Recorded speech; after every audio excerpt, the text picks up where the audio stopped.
गटारी अमावस्या नाही तर ही आहे गतहारी अमावस्या. 24 जुलै 2025 रोजी आषाढ अमावस्या साजरी केली जाणार आहे. हिला आपण दीप अमावस्या किंवा गतहारी अमावस्या म्हणतो. ही चातुर्मासातील पहिली अमावस्या असून यानंतर श्रावण महिन्याची सुरुवात होते. आज आपण जाणून घेणार आहोत की गतहारी अमावस्या या शब्दाचा नेमका अर्थ काय आहे, तसंच दीप अमावस्या कशी साजरी करावी, या दिवशी दिव्यांची पूजा का केली जाते आणि अशा बऱ्याच गोष्टींबद्दल आपण जाणून घेऊयात. नमस्कार, मी आदित्य जोशी गुरुजी. आज आपण माहिती करून घेणार आहोत, की दीप अमावस्या कधी आहे आणि त्याचे महत्त्व आणि त्याची पूजा कशी करावी त्याबद्दल. तर दीप अमावस्याच म्हणजे आषाढामधली येणारी पहिली अमावस्या, चातुर्मासातली पहिली येणारी अमावस्या.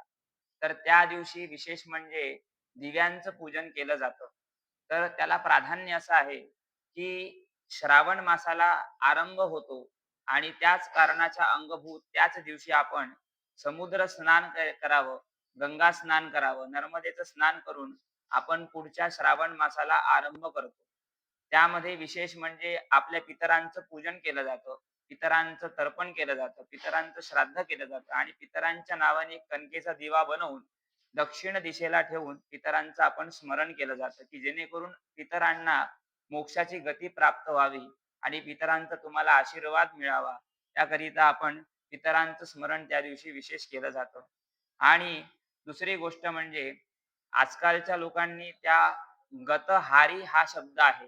गत म्हणजे एका प्रकारे आपण सोडणे किंवा जाणे आणि आहार म्हणजे आपण जे काही भक्षण करतो रोजच्या दिनचर्येमध्ये आहार, मांसाहार म्हणा इत्यादी गोष्टींचा त्याग करणे असं सांगितलेलं आहे. म्हणून श्रावण मासामध्ये शक्यतो तर मांसाहार कोणीही करू नये आणि कांदा, लसूण या गोष्टींचं वर्ज्य करावं. कारण की गतहार म्हणजे कमी प्रमाणामध्ये आहार करावं.